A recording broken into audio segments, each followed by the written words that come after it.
ससुराल की एक रोटी भी मायके की 10 रोटी से अच्छी होती है। Emotional and heart touching story. Radhika मायके से वापस आई पर उसके मन ही मन में एक जंग चल रही थी। गरीब होने के कारण उसको सम्मान नहीं मिलता और गरीबों को हमेशा चोर माना जाता है। कार्यक्रम में बुलाने से उसे शर्मिंदगी महसूस होती है, पर उसके पति ने समझाया कि हम सभी बराबर हैं। उन्होंने कहा कि खुद को किसी से कम नहीं समझना चाहिए और मेहनत का सम्मान हमेशा होना चाहिए। राधिका के पति विनय एक राशन की दुकान में हेल्पर का काम करके अपना जीवन बिता रहे हैं। राधिका भी कपड़े सिलकर घर के खर्चे निकल जाए उतना पैसा तो कमा ही लेती है। वैसे तो राधिका के माता पिता थे नहीं, 3 भाई और भाभी थे। उसमें से 2 भाइयों की शादी हो चुकी थी, एक भाई की शादी कुछ महीनों में ही होने वाली थी। राधिका की भाभी पूजा अपनी बहनों को ज्यादा देखती थी, ननद को नहीं। इसीलिए राधिका मायके कम ही जाती थी, क्योंकि उसको पता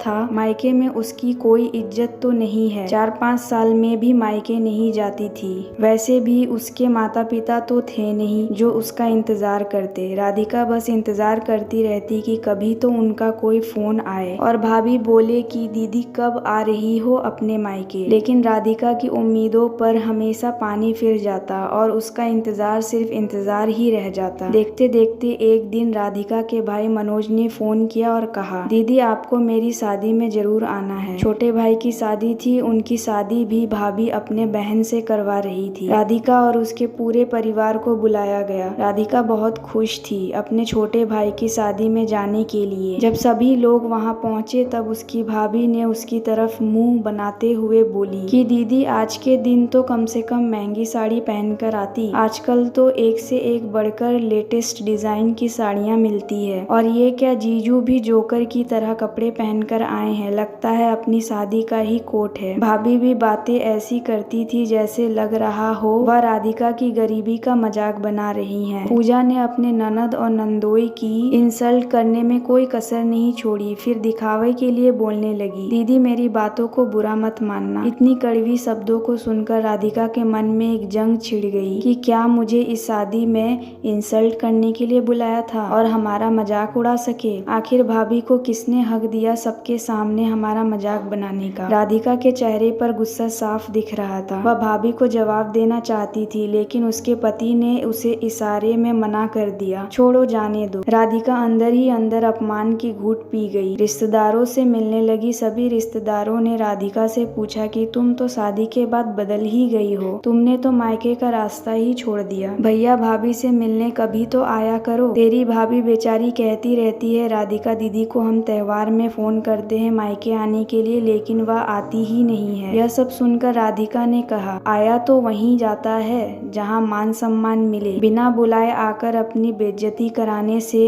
अच्छा है कि अपने घर में ही रहूं। अपने घर में एक रोटी खाती हूँ पर इज्जत की होती है, और अगर कभी भाभी ने फोन किया होता तो जरूर आती। लेकिन शादी के बाद मेरे मायके वालों ने मेरे से ऐसा पलड़ा झाड़ा जैसे मैं उनकी कुछ लगती ही नहीं। आज शादी में बुलाया तो आ गई, वरना नहीं आती। उसने मुंह पर सब सच बोल दिया। तभी वहां पूजा भाभी आ गई और राधिका को बैग देते हुए कहा कि दीदी इस बैग में कीमती सामान नोटों की गड्डी है, ध्यान से रखना। राधिका ने मना करते हुए बोली कि मुझसे बैग की रखवाली नहीं होगी। फिर भी पूजा ने जबरदस्ती राधिका पर बैग की जिम्मेदारी सौंप दी। फिर राधिका बैग को लेकर एक जगह बैठ गई। राधिका के पति मेहमानों से मिलने में और शादी के कामों में बिजी हो गए। पंडित जी ने दूल्हे दुल्हन को अंगूठी पहनाने को कहा। तब राधिका स्टेज पर आ गई। फिर जब पूजा बैग से अंगूठी निकालने लगी तो उसमें पैसे नहीं दिखे। अंगूठी छोड़कर पूजा ने कहा, दीदी बैग में पैसे नहीं है, कहीं आपने तो नहीं चुरा लिया। सब इकट्ठा हो गए। पूजा ने कहा, देखो जी, मैंने बैग में अंगूठी के साथ कैश भी रखा था। बैग दीदी को संभालने दिया था, इसमें सोने की अंगूठी है लेकिन पैसे नहीं है। सभी लोग राधिका की तरफ देखने लगे जैसे पैसे राधिका ने ही चुराए हों। राधिका ने कहा, भाभी आपने बैग जैसे दिया मैंने वैसे ही रखा था। सच में भाभी मैंने पैसे नहीं चुराए, मैं गरीब जरूर हूँ लेकिन मैं चोर नहीं हूँ। आप लोग ठीक से ढूंढो, पैसे मिल जाएंगे। मैंने बैग को देख लिया, इसमें पैसे नहीं हैं। गरीब है, पैसे देखकर लालच आ गया होगा और ना जाने क्या क्या लोग बोले जा रहे थे। पूजा ने कहा, दीदी ने नंदोई जी को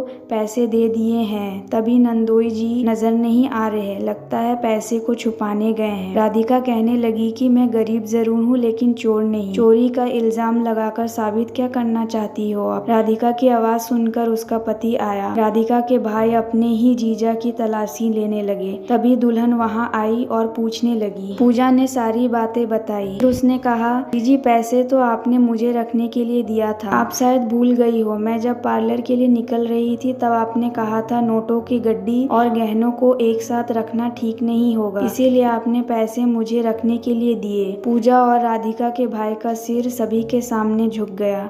दोनों ने राधिका और उसके पति से हाथ जोड़कर माफी मांगी। उसने कहा, तुम लोगों को हमारा अपमान करना था जो तुमने कर लिया। अब माफी मांग कर क्यों अपने आप को शर्मिंदा कर रहे हो? मैंने 1000 बार बोला कि मैंने चोरी नहीं की, लेकिन तुमने एक ना सुनी। मेरे साथ साथ मेरे पति के ऊपर भी इल्जाम लगा दिया। गरीबी के बावजूद हम अपनी जरूरतों के लिए चोरी नहीं करेंगे। हम गरीब है लेकिन स्वाभिमान से जीते हैं और इज्जत की परवाह करते हैं। जब तक सहने की हिम्मत थी सह लिया, लेकिन अब आत्मसम्मान की बात है। आज से सारे रिश्ते तोड़ती हूँ। जहाँ रिश्तों का कोई मोल नहीं है, मुझे ऐसे मायके की जरूरत नहीं है और भाई से यह उम्मीद नहीं थी कि वह मुझे चोर समझेगा। अब समझ में आया कि जब लोगों को दौलत का अहंकार होता है तो हर गरीब चोर ही नजर आता है। राधिका ने अपनी सारी भड़ास निकाल दी। राधिका ने अपने भाई और भाभी से रिश्ता तोड़ा और चली गई। भाई और भाभी माफी मांगते रहे लेकिन राधिका ने माफ नहीं किया। उसके स्वाभिमान को ठेस पहुंची थी और मायके से उम्मीदें भी टूट गई थी। सारे लोग पूजा को दोष देने लगे। कहते हैं कि उसे पहले सभी से पूछताछ करनी चाहिए थी। राधिका की बात पर भी विश्वास करती, लेकिन पूजा ने उसके साथ बुरा किया। राधिका ने अपने भाई भाभी से रिश्ता तोड़कर सही किया। उसकी बातों में आज भी अपमान का दुख है, क्योंकि ऐसे रिश्तों को कोई मोल नहीं होता। मेरे विचार से उसने सही कदम उठाया। जब भाई भाभी ने विश्वास तोड़ा, रिश्तों में पैसों को ज्यादा अहमियत नहीं देना चाहिए और सामने वालों की बात सुनना